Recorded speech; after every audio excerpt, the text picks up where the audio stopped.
Sa bright Sunday morning dito po sa Pangasinan, ang oras ay 11:08 ng umaga. Ricky Rivera po sa totoo lang at sa ating mga overseas Filipino workers. Mabuhay po kayo at ang aming panalangin po ay para sa inyo saan man dako kayo ng mundo.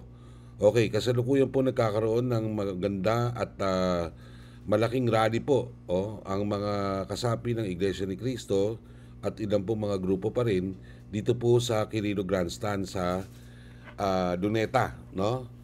At dalawa po 'yan sangayon po sa mga balita, ito pong Quirino at ang People Power Monument dito po sa May EDSA. Doon po sa People Power Monument, ito po ay rally ng tinatawag na UPI, no? United People's Initiative, na hindi ko natin alam kung sino-sino yung mga liderato niyan. Pero base po sa pagkakaalam po natin, yung mga retiradong general na karamihan ay mga nagsilbi doon sa mga nakaraang administrasyon. At gusto po nila na magkaroon pa rin sila ng boses dito po sa nagaganap po sa atin ngayon. At ano po nagaganap po sa atin ngayon? Siyempre, alam nyo na, no? Yung dambuhalang pagnanakaw nitong mga opisyalis ng gobyerno natin, no? Na lumampas ng trilyong piso yung kanilang pagnanakaw. Simula po nung 2015 pa, sa ngayon sa mga diskaya, hanggang sa kasalukuyan. No? At kung mapapansin po ninyo, doon sa track nung narrative,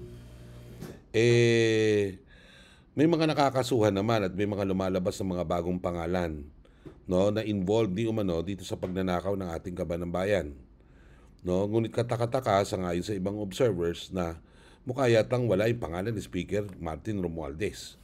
Di ba, ang Speaker, ang bilang dating pinuno ng legislatura, siya ang nagsasubmit ng budget, no, para maaprubahan ng ating Pangulo. At doon sa budget na yan, doon nagmumula kasi mga kababayan doon sa isang aspeto niya, yung unprogrammed funds, na kung saan doon kumukuha o doon sumasalisi ito mga kawatan sa pamahalaan para nakawan tayo ng ng ating mga pera, no. So at ganun din,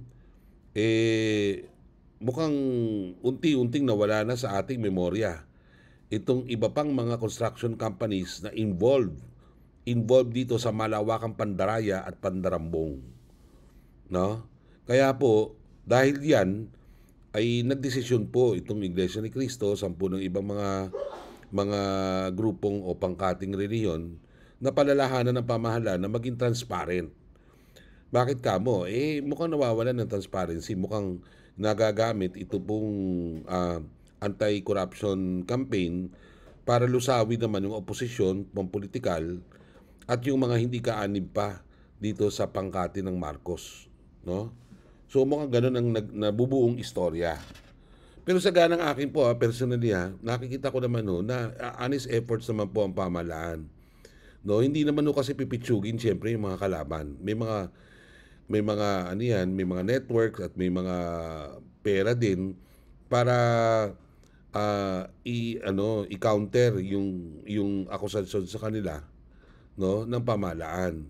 Kaya po ingat po rin ang ating administrasyon na dahil mababaliwala ho tignan niyo yung nangyari ho dun sa kaso ni Napoles, di po ba? Parang sa tingin natin napaka-solid ng ebidensya ng pamahalaan para talagang pukpukin at talagang habang buhay na makulong ito pong mga utak, no, ng fertilizer scam na yan, nung mga ghost projects din yan sa soft projects naman, no. Pero nakita ninyo pagdating doon sa Sandigan Bayan, absuelto, no. So kinakailangan toro yung pag-iimbestiga, supisyente ang mga ebidensyang ihaharap na swak dun sa requisites ng krimen na inaakusa sa kanila, no. Sapagkat kung halimbawa nag-aakusa tayo na sila ay tumanggap, kinakailangan supisyente yung ebidensya natin, di po ba? Kasi itong investigasyon nito na-muddle up na po ito na muddle up dahil sa sobrang dami ng mga sumausaw dyan at ginamit ng magkabilang kampo. Ito pong anti-corruption para siraan yung bawat isa. No? Ang administrasyon sinasabi na itong sindikatuhan na to ay nangyari nung panahon pa ni Duterte. Tama ho yun. At sinabi naman din ho ng mga maka-Duterte na hindi lumalayan nung panahon ni Marcos Jr. Tama din ho yun. No? So sa ganang akin po talagang itong mga to dapat to talaga magbitiw sila sa pwesto sa totoo lang. Sa totoo lang. At hindi lang ho pagbibitiw sa pwesto ang dapat ihahain sa kanila yung hustisya. Yan din po yung isang panawagan ng Iglesia ni Cristo at ng ilang mga pangkating pangreliyon. Yung katarungan. Sapagkat unti-unti na yatang pong nawawala itong katarungan na ito. At sinasabihan po natin pamahalaan, hindi ho papayag. Hindi lang ho mga iglesia, kundi ng buong sambayan ng Pilipino na walang patunguhan itong pananaliksik o laban o gera natin sa katiwalian. Hindi po pwedeng may makatakas dyan. No? Hindi ho pwede. Hindi ho yan nahayaan ng ano. Ang tanong lang ho, anong paraang nalalabi para sa sambayan ng Pilipino para makuha ang katarungan? Marami nagsasabi na kinakailangan ay magbitiw sa pwesto itong mga opisyalis na ito. Ako, pabor ako doon. Magkaroon ng transitional. No, sapagkat kung hindi po natin gagawin yan, talagang marami makakatakas na kawatan at patuloy silang magnanakaw. No? Sa extreme, marami nagsasabi na extreme, bakit hindi nilang huliin itong mga to at pagpapatayin? Extreme ho yun. Hindi naman no tayo ganon bilang isang demokratikong lipunan. Dadaan sila sa proseso, no, bago natin sila patayin. Dadaan sila sa proseso, di po ba?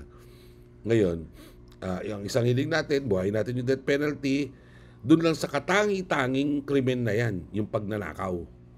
No? Sapagkat sa akin po yung pinakakarumal-dumal na krimen na maaari mong gawin bilang isang mamamayang Pilipino. Bakit? Sapagkat ang laki ho ng epekto niyan, hindi lang ho dun sa government agency na nanakawan kundi sa buong nasyon. Ang binabastos po niyang mga magnanakaw at mga kawatan na yan ay hindi po yung Pangulo kundi tayo direktamente ang Republika. Nakalaban nila ang Republika. Bakit? Ninakawan na mga buwis ang sambayanan at ibinulsa. Para sa akin po, the height of treason o the height of talagang kawalan ng pagmamahal na yan sa sambayan ng Pilipino. Na kahit ibalik pa nila yung mga kayamanan nila, hindi sasapat yun. Sapagkat dun sa trilyong ninakaw nila, ilan ang namatay dyan, ilan ang nagutom, ilan ang nawalan ng mga economic activities o mga economic opportunities, ilang pong milyong Pilipino ang nanganib yung kinabukasan dahil po nawalan ng pera na pinagpaguran ito pong mga Pilipino. So, dapat ganun Ngayon, mukhang merong talagang balak yung ibang mga grupo na pabaksakin itong pamahalang Marcos Jr. Okay, bakit? Sapagkat siyempre sila ngayon yung sentro, no? Sentro ng mga usapin hinggil sa katiwalian. Pero kung titignan po ninyo, ito pong balakin na pabaksakin ng pamahalaan ay hindi ho natin mawari kung tama o mali pero malamang sa hindi ay mali No? Bakit? Kasi po, sino po ba ang gustong pabaksakin itong pamahalang ito? Di siyempre, yung mga Duterte, yung kampo ng oposisyon. Di ba? Nakaramihan sa kanilang mga membro ay napatunayan na nagnaka mga kawatan din. So, ngayon, kung ang option po natin ay papalitan natin yung kawatan ng mga marami pang kawatang mas matsahol sa kanya, wag na lamang ho. No? Isipin nyo, hindi ho kasi, alam nyo, maraming sasabi, hindi, kasi ito yung ERAP template na tinatawag. No? Hindi po ito ERAP template. Kasi in the first place, yung panahon na yon at that time, malinis po yung alternatiba. Yung alternatiba po ay walang napatunayan at that time na sila po ay mga magnanakaw. Nalaman na lang ho natin na mga Arroyo, yung kanilang mga kasapakat ay mga magnanakaw nung nandun na ho sila sa pamahalaan. Pasalamat ho tayo sa Diyos na yung alternatibong sinasabi, nalaman ho natin yung kanilang extent na pagnanakaw at ang karumihan ng kanilang mga mga sarili, no? Yung kanilang pagmamahal sa sarili na mga selfish itong mga to itong alternatibo, no? Bago pa man siya naideklara o naikonsidera bilang kapalit nitong Marcos Jr. Kumbaga, binalaan na tayo ng Diyos na, itong vice presidente niyo, walang pakialam sa pera ninyo. No? Sinunod yung tatay niya na sinabi ng tatay niya na, hindi, binigay sa iyo eh. E di, ikaw ang may gastusin mo. Katarantaduhan ka pala eh. No? Hindi naman niya pera, hindi mo man pera yan. Ha? Hindi mo pera yan, Mr. Duterte. At di rin pera ng anak mo yan, Miss Duterte. Pera ho namin yun. At kayo po, bilang isang pinuno ng bayan, kailangan responsable kayo sa paghawak ng pera namin. No, yan po yung point eh. Kaya po marami ho talaga ang kumbaga ang feeling sumasakit yung tiyan. At medyo nasusuka kapag merong sinasabi na hindi palitan natin ng vice presidente itong presidente ito. Kaso-kaso ka sa totoo lang. At kung ipagpilitan po ninyo yan, marami ho talagang magkagulo ng tuluyan sapagkat marami ho talagang di papayag, milyon-milyon po, na ito pong vice presidente na walang pakundangang nilapastanganan yung kanyang intelligence pan at ni man lang magkaroon ng giting, no, ng tapang na ipaliwanag kung saan nila pinagagastos yan. Hindi po it's not she doesn't deserve the opportunity to become president. Ngayon, kapag pinagpilitan niyo yan, talagang magugulo talaga tayo. Tinitiyak ko sa inyo yan. Ngayon, dahil dyan, ano ang pinakamagandang senaryo na pwede? Marami yung nagsasabi na kung hindi pwede ang Pangulo, hindi pwede ang Vice Presidente, maaaring yung Senate President. Problema ho natin sa Senate President, although nasa succession siya, ay siya rin ay may mga katiwaliang na ita-attach sa kanyang pangalan.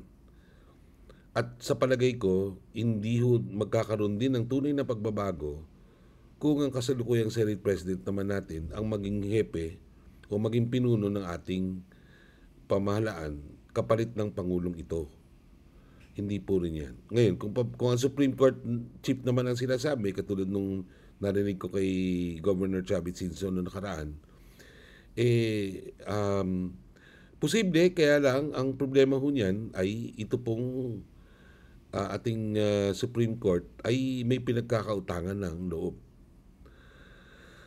So, given. Tinatanong naman kasi natin itong mga gustong magkaroon na mag-resign si Marcos, kung ano yung alternatibo, wala naman silang masabi.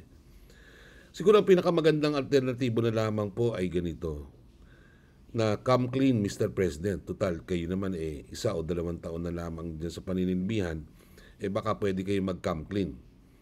Ibig sabihin come clean is, totoo ba na ikaw ang pasimuno nitong mga katiwalang ito?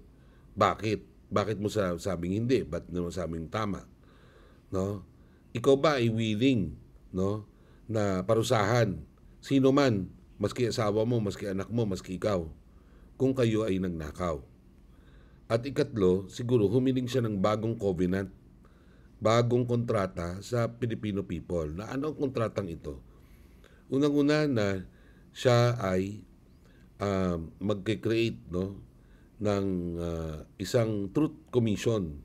Ano po yung truth commission? Ito po ay isang komisyon ng mga miyembro ng civil society at ang pamahalaan na magbubusisi dito sa mga ginawang katarantaduhan nitong mga kawatang ito. At magpapakulong sa kanila at kung maaari buhayin ng death penalty at kit din yung mga buhay ng mga ito. Sinasabi nyo, baka extreme, nagnakaw lang naman. Nagnakaw, Eh, okay na sana kung nagnakaw yan sa pribado. Mababawi naman ng private citizen yun through insurance o et al. Pero ang ninakawan po nila yung mga mahihirap kami. Ang ninakawan nila mga middle class, kami. Ang ninakawan nila yung mga honest na mga mayayaman na nagbabanat buto at nagpapawis din para yumaman sila. Sila po yung mga nanakawan, kaming 90% o 98% nito pong sambayan ng Pilipino ang nanakawan. Kami yun. Hindi ko kami papayag na walang resolusyon ito. Ngayon, kung hindi handa itong administrasyong Marcos Jr.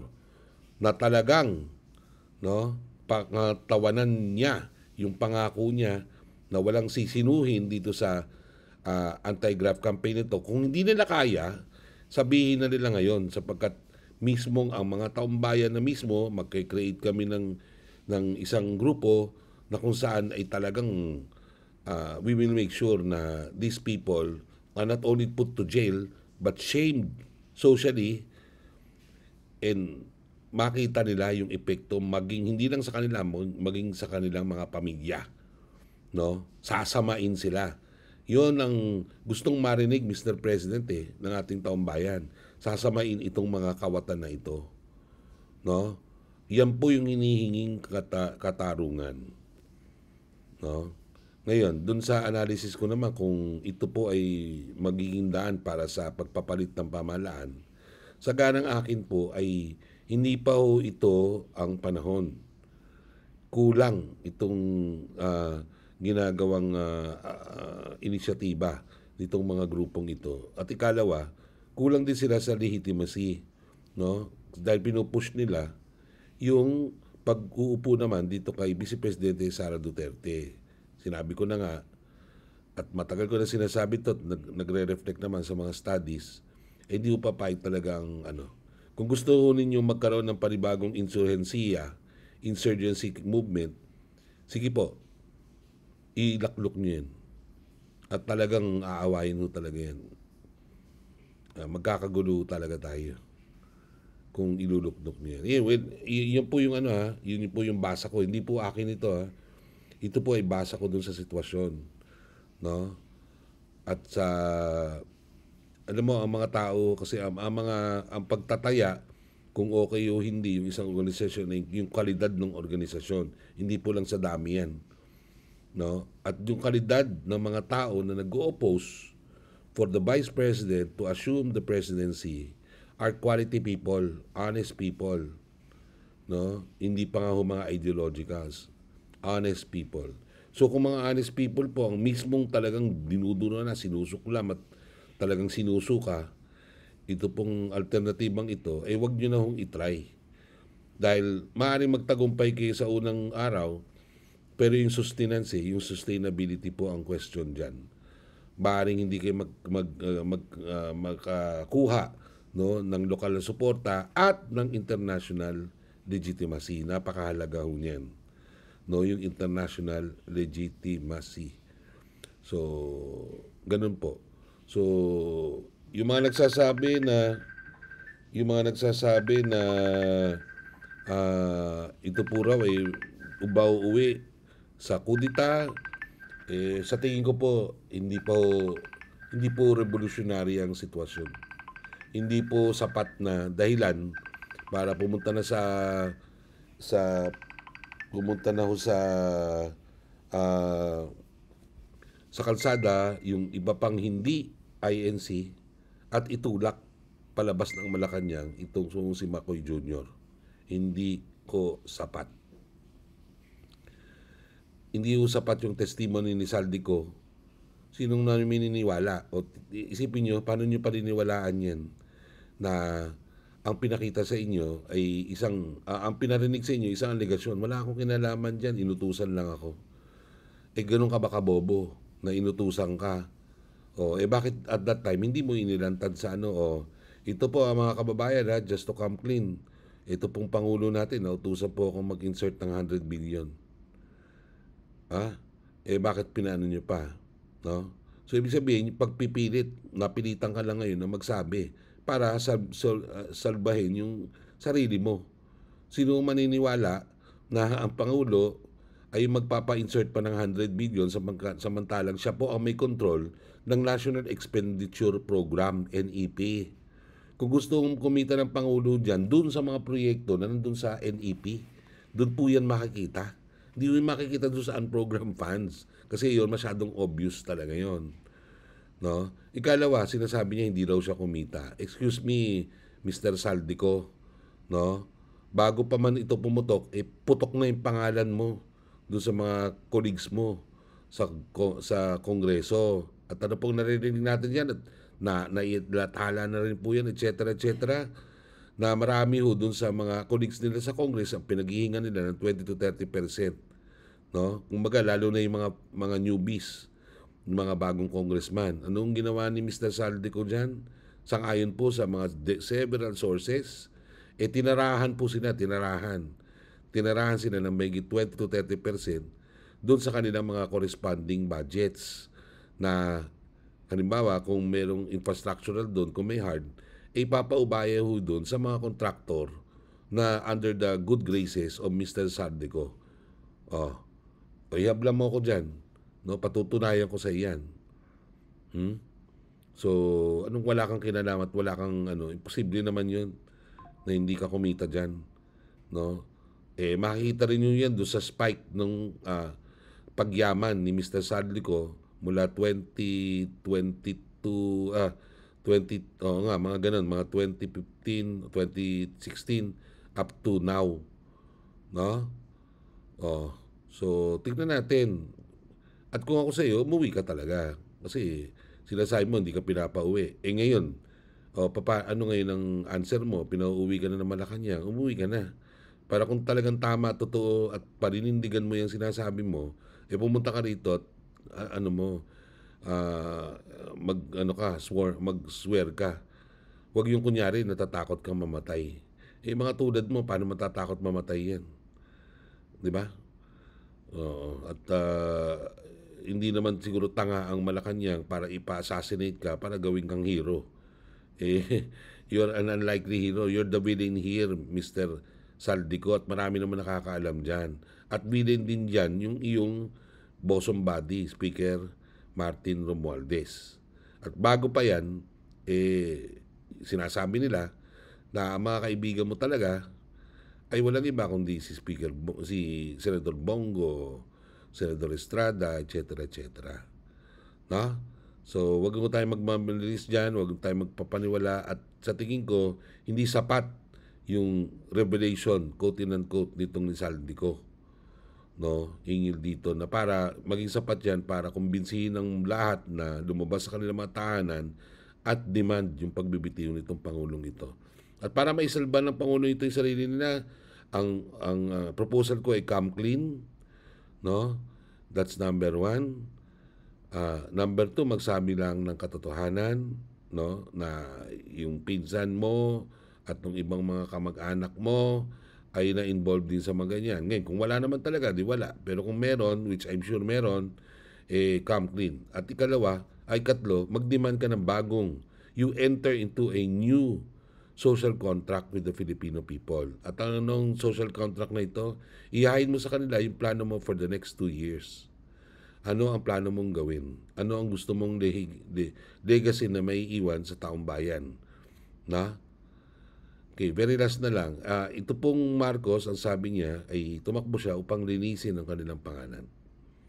At ako po ay naniniwala dyan na ito pong si Bongbong, he's a nice guy, well-meaning person. Ako po ay naniniwala na totoo po yan. Kaya ho siya tumakbo para malinis yung pangalan nila. At Mr. President, huwag ka namang umalis sa gobyerno ng mas masahol pa dun sa reputasyon ng tatay mo, yung reputasyon mo. Ingatan maigi. Okay? So yun lamang po. Maraming salamat po at ingat-ingat po tayo.